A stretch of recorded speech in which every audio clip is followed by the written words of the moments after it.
Salut tout le monde, j'espère que vous allez bien les amis. On est parti aujourd'hui, nouvelle vidéo, on est à J-3 de la Super Coupe d'Europe face à l'Atalanta Bergame, J-3 donc du premier match officiel et donc de ce trophée pour le Real, peut-être déjà le premier trophée de la saison dans 3 jours face aux Italiens. Petite vidéo aujourd'hui, on n'a pas énormément d'informations, on a beaucoup de photos de la séance d'entraînement de la veille, mais très peu d'informations, je pense qu'il y en aura beaucoup plus sur les prochains jours avec l'approche de cette première rencontre officielle. On va démarrer avec une petite information. Entraînement aujourd'hui dans quelques minutes. Entraînement à 10h du matin. Il est prévu à 10h. Peut-être pour éviter aussi un petit peu les fortes chaleurs du côté de Madrid. Hier, les joueurs se sont entraînés à 17h. Et il est vrai que c'est sûr que la température à 17h, elle est très élevée. Les organismes sont mis à rude épreuve. Donc voilà, entraînement prévu normalement à 10h. Aux alentours de midi, évidemment, c'est terminé. Comme ça, les joueurs peuvent profiter de leur après-midi. On enchaîne, les amis, avec la blessure de Joan Martinez, dont on a parlé longuement hier. Vous le voyez sur cette photo, déjà, une attelle pour Joan Martinez, les béquilles, et puis on voit aussi le soutien de sa famille que vous pouvez regarder juste à côté.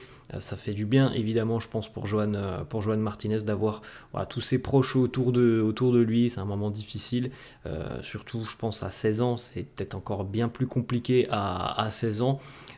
Il sait qu'il va être éloigné des terrains pendant des mois et des mois, qu'il va falloir travailler, qu'il va falloir s'accrocher pour revenir.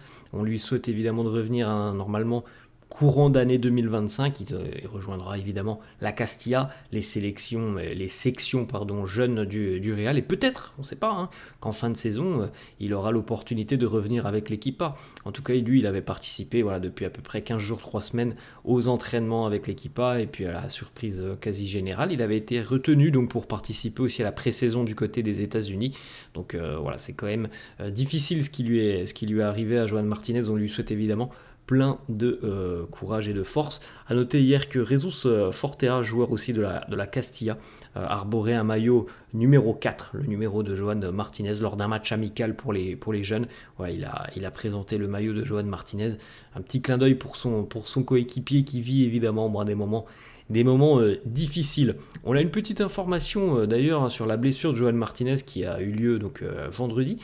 Donc à l'issue de la séance d'entraînement, dès lors qu'il a fallu passer les examens médicaux pour déterminer avec précision quelle était l'étendue de la blessure de Joan Martinez, on s'est rendu donc à l'hôpital et il y a un joueur de l'équipa qui est venu soutenir et aider Joan Martinez. C'est un défenseur central comme Joan Martinez, c'est Antonio Rudiger qui a pris de son temps pour venir aider le jeune madrilène durant ses examens. Il l'a accompagné à l'hôpital, il est resté avec lui et puis même il l'a accompagné aussi, raccompagné jusqu'au domicile de ses parents. Donc voilà, encore une fois une belle preuve d'humanité de la part d'Antonio Rudiger. C'est vraiment un super gars, ça tout le monde le dit dans le vestiaire. C'est un très grand joueur, Antonio Rudiger, et c'est aussi un très grand homme, tout simplement. On le sait, il est toujours là pour aider ses coéquipiers, toujours là pour blaguer, et ça c'est un exemple parfait. Vous vous doutez bien que Joan Martinez, il y a encore 3 semaines, un mois, du côté de l'effectif A du Real Madrid, personne ne le connaissait, on va pas se mentir. Les joueurs de l'équipe A, ils sont pas forcément tous au courant qu'il y a un Joan Martinez qui évolue avec les U17 du Real. Et là, voilà, en l'espace de 2-3 semaines, avec les A, on voit déjà un Antonio Rudiger se comporter comme un grand frère. On sait très bien qu'il a ce rôle dans le vestiaire. Et c'est beau de le voir faire ça. Il n'est pas obligé, évidemment, d'accompagner le joueur pour passer ses examens médicaux. Mais je pense vraiment que ça a dû faire beaucoup de bien à Joan Martinez d'avoir autant de soutien, et le soutien aussi d'un joueur de l'équipe A qui puisait défenseur, qui a dû lui donner aussi de précieux conseils. Donc vraiment félicitations Antonio Rudiger, c'est vraiment un super coéquipier. Je pense que dans un vestiaire, il fait beaucoup de bien. On poursuit les amis avec une autre information du côté du Real. On se pose quand même beaucoup de questions dans le corps médical par rapport à toutes ces blessures, toutes ces ruptures des ligaments croisés. On en a eu 3 sur le dernier mois. On en a eu beaucoup la saison passée, on l'a dit hier. Dani Messonaro, ça c'était il y a un peu plus d'un mois et demi maintenant. César Palacios très récemment du côté des États-Unis. Et là, on a donc Johan Martinez. Alors là, ce sont 3 jeunes joueurs, mais on ne peut pas avoir une vérité là-dedans, puisque l'année dernière, on a eu beaucoup de joueurs expérimentés, malheureusement, qui ont eu des pépins physiques. Donc voilà, c'est quand même terrible. On peut se douter que la charge, l'intensité pour les joueurs de l'équipe A, ça peut être aussi un petit peu la même chose pour les jeunes qui ne sont pas encore peut-être habitués aux séances très intenses. Malgré tout ça, de ce qu'il en ressort, il semblerait que la blessure de Johan Martinez, elle soit intervenue après un contact avec un coéquipier, donc c'était pas forcément au niveau de l'intensité de la séance d'entraînement. Voilà, on se pose des questions du côté du Real. Je sais pas si c'est très simple de trouver des solutions pour pallier à ce genre de problème. On poursuit les amis, on a quelques photos de la séance d'entraînement de la veille. Regardez, Vini, Kylian Mbappé. Déjà peut-être une petite connexion. En tout cas, le grand sourire qu'ils ont marqué hier, le but vainqueur sur une opposition, et les deux se sont congratulés, se sont sautés dans les bras. Les deux joueurs, voilà, une belle image peut-être d'un duo qui va terroriser l'Europe. En tout cas, c'est tout ce qu'on leur souhaite. Petite photo hier, l'entraînement aussi, hein, avec tout le monde qui était de nouveau présent. La séance a été d'ailleurs très, très intense, hein. On entre quand même dans les derniers préparatifs, hein, de ce match face à l'Atalanta Bergame. Kylian, Vini, regardez le petit échange entre les deux attaquants. On a une autre photo de Mbappé à l'entraînement.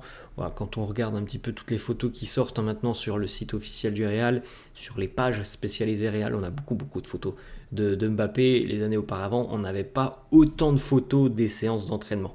Donc évidemment, voilà, la hype Mbappé de son arrivée est toujours bel et bien présente, et je pense qu'elle va durer pendant quelques temps.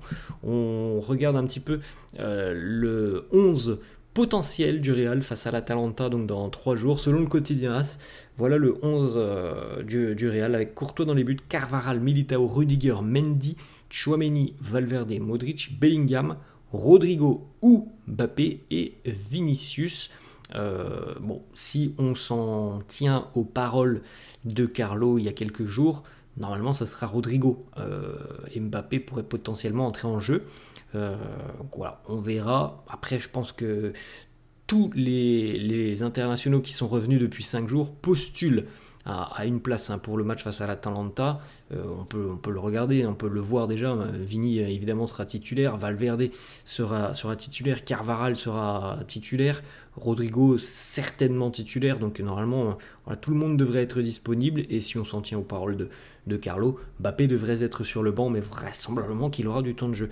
On continue avec l'attaque hier lors de l'entraînement. Regardez un petit peu tout ça. Alors, on a quand même beaucoup de talent sur cette photo. Rodrigo, Hendrick, Mbappé en fond, et puis en dessous Mbappé, Rodrigo et Vini. Les entraînements hier, donc on a eu entraînement sur les terrains, on a eu aussi entraînement en salle de gym, avec beaucoup de renforcement musculaire, beaucoup d'exercices d'explosivité, comme vous pouvez le voir là par exemple sur cette photo. Regardez un petit peu, hein, on a soulevé des poids aussi côté merengue par exemple pour Luka Modric. On continue à 2 petites photos. Arda Güler avec Antonio Rudiger. On sait aussi que Antonio a pris aussi un petit peu sous son aile Arda depuis l'année dernière. Et il y a toujours une bonne relation entre les deux joueurs. Et Jude Bellingham, le contrôle, hein, encore une fois, ça c'est du grand art, ce genre de contrôle. On avait vu Arda en réaliser un lors d'un match de pré-saison cet été. Alors regardez, ça c'est du génie, tout simplement, ce contrôle en extension de Jude Bellingham. Et on termine les amis avec une petite photo, les 2 gardiens de but à l'entraînement, André Lounine et Thibaut Courtois. Voilà les amis, la fin de cette vidéo, j'espère que ça vous a plu. N'hésitez pas comme d'hab à lâcher un petit pouce bleu, n'hésitez pas non plus à vous abonner à la chaîne, je vous laisse et je vous dis à la prochaine. Ciao.